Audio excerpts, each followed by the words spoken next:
Le groupe s'appelle Peter Kernel, il est tessinois, il propose depuis une dizaine d'années une musique alternative, un peu rock, un peu pop, un peu punk. Demain sortira son 4e album, The Size of the Night. Peter Kernel incorpore, et votre invité, Viviane Gabriel, bonjour. Bonjour Agnès, effectivement, il n'y a pas que le hard rock de Gothard au Tessin, il y a aussi dans un tout autre style, Peter Kernel, un duo formé par vous, Barbara Lenoff, bonjour, vous chantez et vous êtes aussi à la basse, par vous aussi, Aris Bassetti, bonjour, vous êtes à la guitare, bienvenue à vous deux, bienvenue en Suisse romande.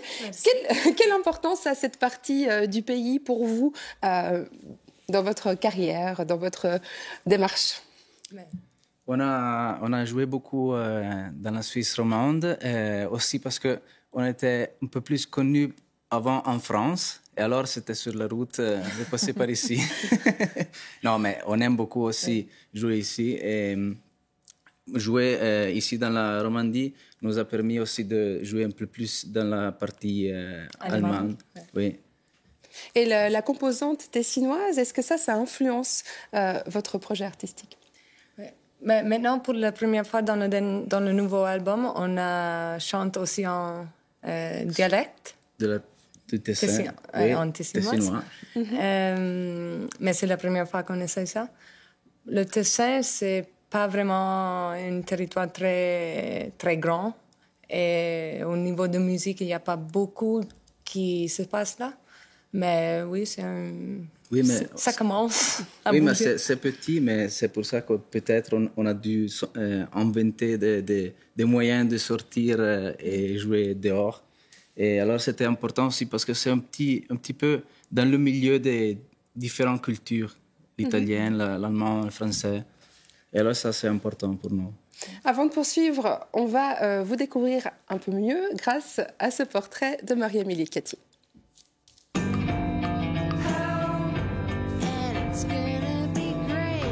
Décontracté, tendrement moqueur, Peter Kernel, ce sont des artistes qui ne se la racontent pas, jusque dans leurs clips conviviaux.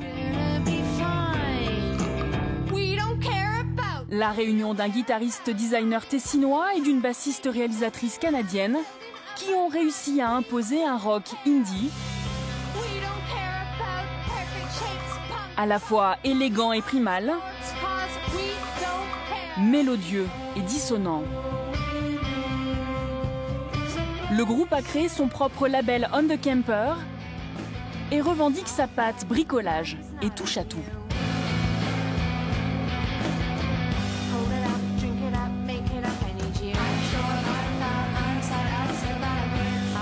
Formé en 2005, Peter Kernel compte plus de 600 concerts à son actif. Avec une énergie qui lui a valu d'être nommé l'an passé au Swiss Live Talents. Des scènes internationales, européennes ou canadiennes, mais toujours un attachement pour le Tessin. Le groupe marche quand même beaucoup plus en dehors de chez eux que chez eux, mais ils ont décidé de rester là-bas, ils s'affirment aussi comme Tessinois, et c'est plutôt encourageant, quoi. Je pense que ça peut être une bonne locomotive pour la musique au Tessin, à mon avis. Depuis l'an passé, le groupe se décline en version orchestrale, avec une harpe et un violoncelle notamment. Et toujours cette touche spontanée.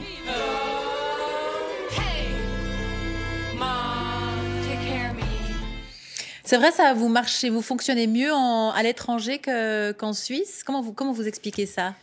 Oui, je pense que c'est assez normal. J'ai toujours vu ça. Je ne sais pas exactement pourquoi, mais... C'est normal, mais vous ne savez pas pourquoi. Mais beaucoup, des fois, les artistes ils sont plus connus, pas à la maison, mais dehors. Oui, pour nous, la France, c'était vraiment un pays qui a lancé tous les projets. Et c'est depuis 2005 qu'on joue Peter Kernel. C'est depuis 2010 qu'on vit de ça. Et c'est vraiment grâce à la France, la Belgique. Okay. Oui, et on doit jouer beaucoup aussi. Alors, en Tessin, il y a juste 2. On va dehors. Mais c'est bien habiter en Tessin parce que toutes les fois après les tournées longues, on retourne à la maison, tu sors du Gothard, il y a toujours le soleil. C'est pas vrai, mais... Il faut entretenir le mythe, c'est bien. Alors, au Tessin, vous avez créé votre label, On the Kemper Records. C'est pour vous, mais c'est aussi pour d'autres artistes tessinois. C'est dans cette idée de créer une scène autour de vous, d'être un peu cette locomotive pour les artistes tessinois? L'idée, c'était d'aider les artistes tessinois à sortir du Tessin et à porter le Tessin sur un réseau européen de musique. On fait aussi un festival chaque 2 années, il s'appelle La Tessinoise, où on invite des gens qui travaillent dans la scène musicale européenne à venir en Tessin et regarder les groupes tessinoises, les groupes suisses. Et oui, mais on aime le Tessin, hein? Oui. Ah, parce que on est allé dehors du Tessin, mais on aime le Tessin. On est toujours là. Vous vous êtes rencontrés dans une école d'art visuel au Tessin. Comment vous êtes venus à la musique? Harris, je lisais une interview de vous.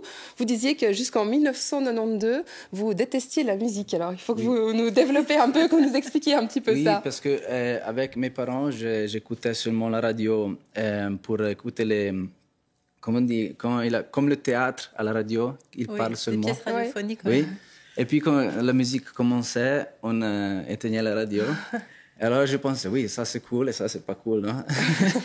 Mais puis j'ai découvert Nirvana un jour avec l'album Nevermind. Et là, c'est ouvert un monde. Alors, votre 4e album, déjà, sort demain. Il s'appelle donc The Size of the Night. On va en écouter un extrait. C'est le morceau Men of the Women.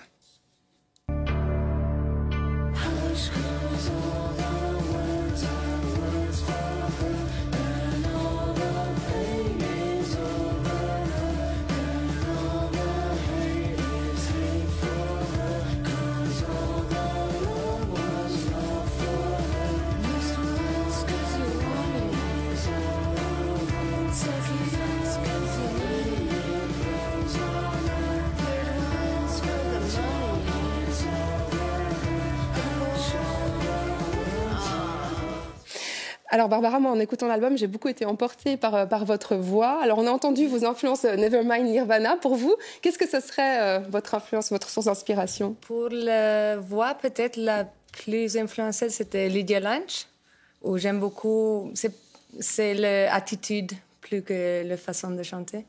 Oui, pour moi c'est très important l'attitude, l'impact en concert. Et votre attitude, du coup, vous la décririez comment?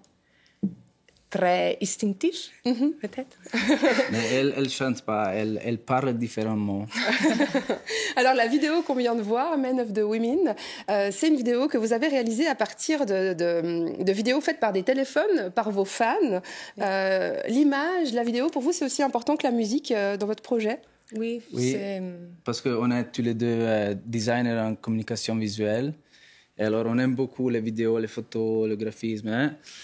Et c'est très important comme la musique. Mais ce jour-là, on n'avait pas le budget pour la vidéo et on a demandé aux fans de... Oui, on était en tournée, on était en retard on devait faire sortir une vidéo pour la promotion de l'album. Alors on a dit, OK, ce soir on peut jouer cette chanson, on va demander à tout le monde de filmer. C'était prévu avant, alors. Oui, juste avant le concert, on a juste pensé avant ça. Le concert. Cet album, The Size of the Night, La taille de la nuit, vous dites qu'il a été écrit et enregistré dans l'obscurité. Est-ce que pour autant vous diriez que c'est un album un peu sombre, un peu obscur? Oui, à la base c'est obscur, mais puis le résultat c'est assez positif, je pense. J'espère, je ne sais pas. Mais peut-être c'est aussi parce qu'on a enregistrer tout nous-mêmes, mais on n'est pas des techniciens du son. On a regardé sur YouTube comment enregistrer les voix, comment enregistrer la basse, hein, et on a fait tout nous-mêmes. Alors, le résultat s'appelle The Size of the Night. L'album sort demain et vous serez également en concert. Ce sera en Suisse romande le 12 avril au Romandie. Merci beaucoup d'avoir été avec nous. Merci à vous. Merci à tous les deux. Merci.